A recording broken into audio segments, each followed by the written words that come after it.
Larry Vickers and Ken Hackathorn sought to do the impossible. The HK45 is the result of the HK1911 program, which never actually left the blueprint phase. A lot of the guys were using these highly customized, hand-fitted 1911s. They required constant maintenance, but they performed at a very high level.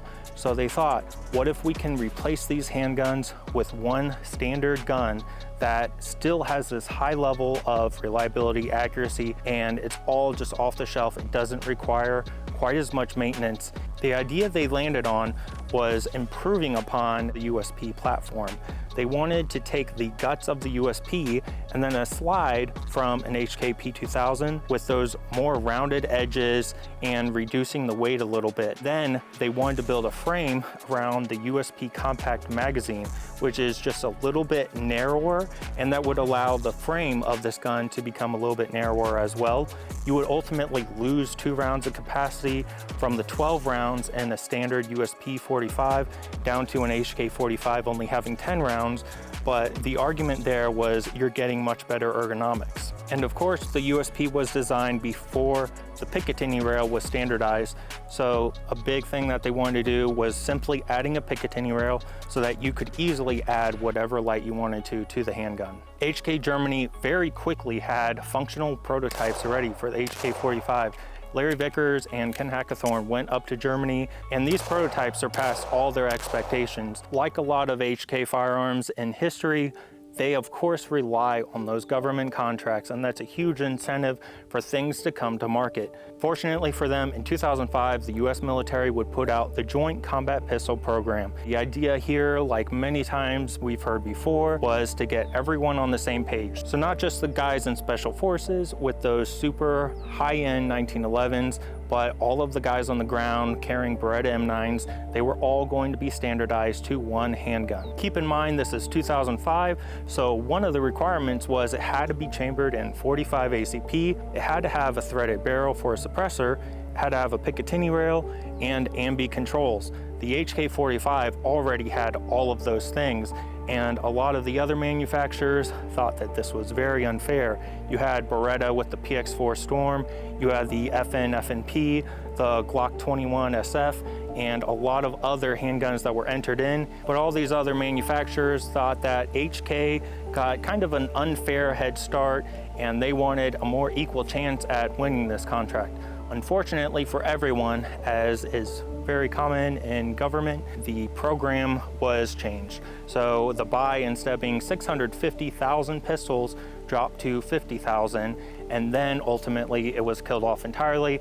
None of these got adopted, but since these handguns were already developed, obviously they all went to market and also sold to agencies on a smaller scale. The barrel was taken from the USP 45 and changed up slightly. It has the O-ring design that we see on certain other HKs, which is supposed to help improve accuracy. Unfortunately, we've replaced that dual recoil spring system in the full-size USP with a more standard recoil spring. It is now a flat wire recoil spring, and it uses a polymer buffer that is also supposed to help reduce recoil. In my personal and subjective opinion, of all the 45s that I've ever shot, HKs tend to shoot the softest, but even out of all of the HK45s, I would say that the USP to me feels like it shoots even softer than any of the other 45s that they make. In my hands, I feel like that dual recoil spring is just a little bit softer than shooting this HK45.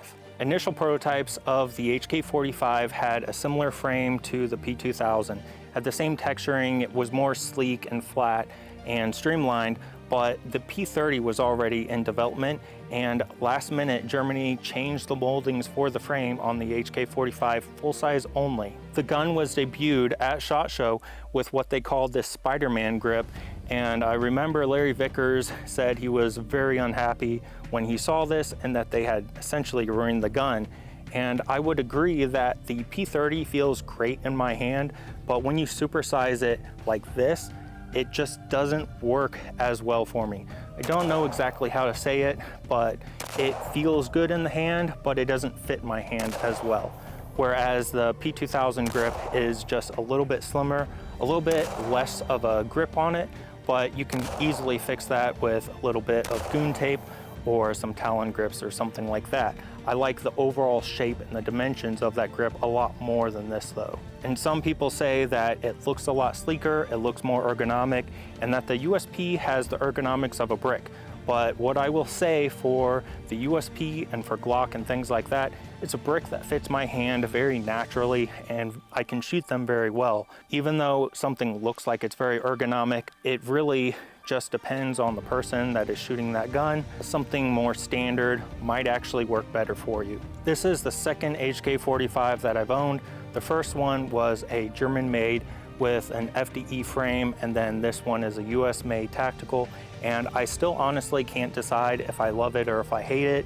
They've both been in double action, single action, and I would say that the double action pull, despite what it says on paper, it is offensively heavy. Heaviest double action ever.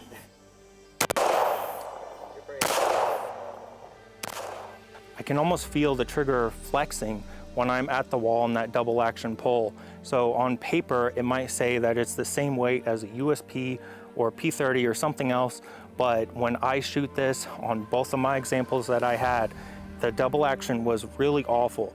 The single action, the reset isn't as bad as like a P2000 or P30, but it's not quite as good as something like a USP tactical either. I would say it's okay. So the trigger just really isn't that great. You do lose 2 rounds of capacity. Like I said, 10 rounds in here compared to 12 rounds in a USP 45. And oddly enough, the whole idea here was they wanted to update the USP design, kind of putting it on a diet. But if you put these side by side, really the HK45 is bigger in almost every single dimension. I would say that the grip still roughly feels about as wide. It is definitely longer height-wise. The length of the gun overall slightly longer. Really, the weight about the same. The USP is just a hair heavier, but dimension-wise, the HK45 is the same size or larger. What I see to be the big win out of this program is actually the compact model of the HK45.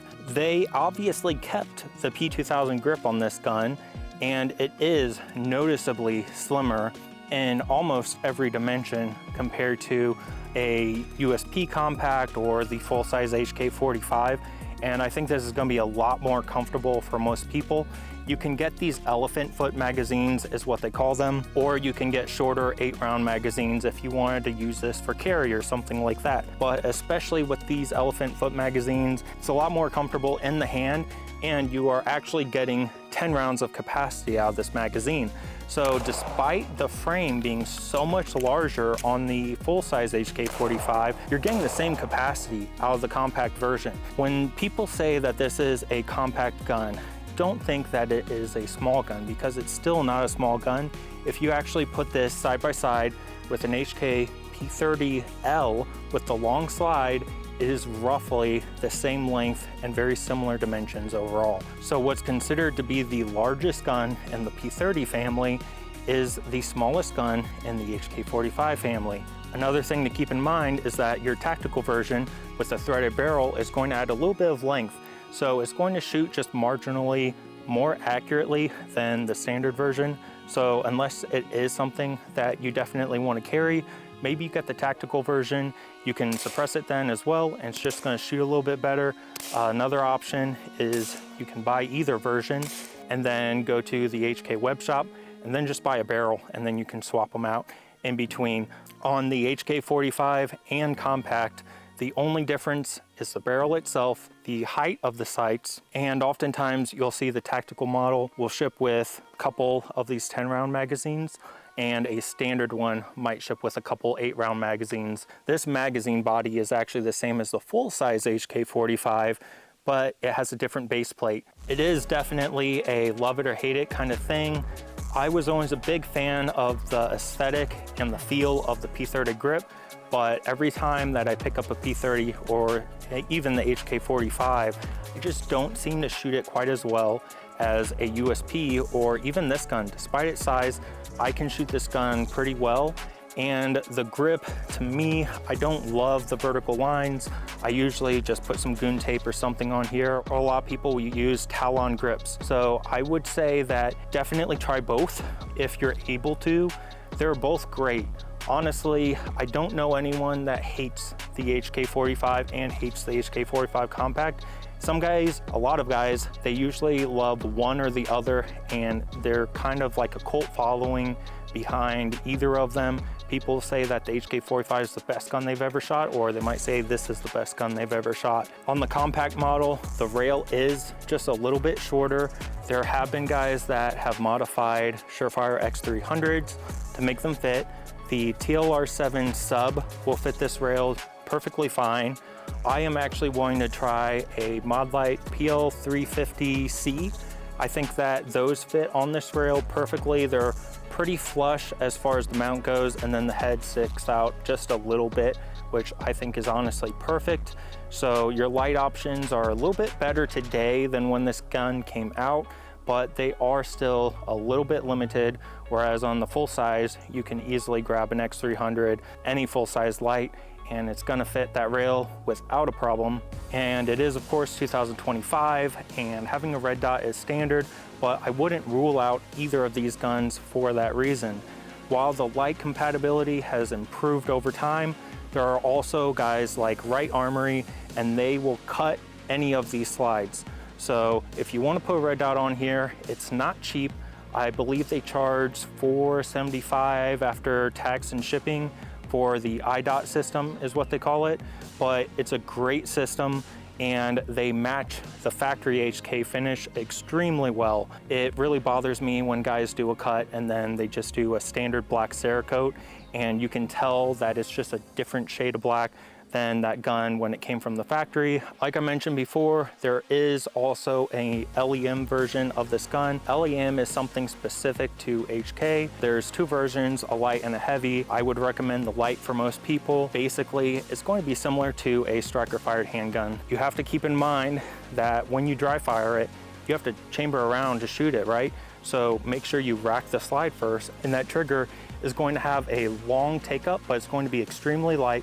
And then the reset is going to be short, and it's going to have a nice crisp break every single time. Then you don't have to worry about the controls of a safety on the side either. The last buyer guide tip that I have for you is a lot of these are made in the US. And I really want to be clear here that there is no quality difference that I've ever seen or that I've ever heard of between the German guns and the US made guns. But I believe some of the very early examples, especially of the full-size HK45, were made in Germany. The way you can tell is this slide is completely straight black with no proofing markings, nothing like that on the side, and the German guns will have some proof marks and your date code on the side. And on the side here of the frame, it'll actually say that it's made in Germany. On this gun, it does say made in USA. The barrel and a lot of these components are all going to be imported from Germany, but the frames are going to be cast here in the US.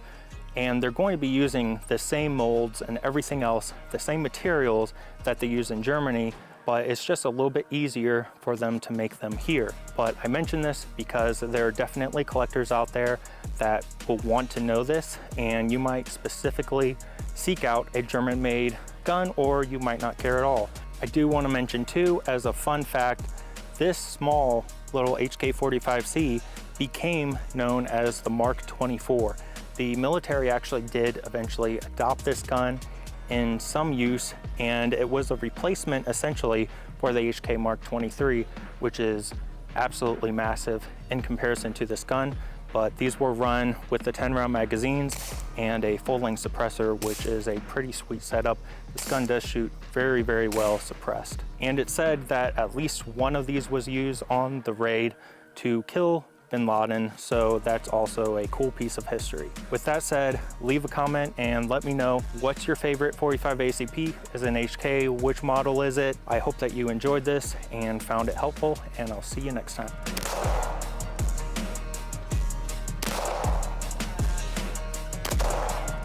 The Joint Service Combat Pistol, that's hard to say. The Joint Combat Pistol Program. the Joint Service Combat. The Joint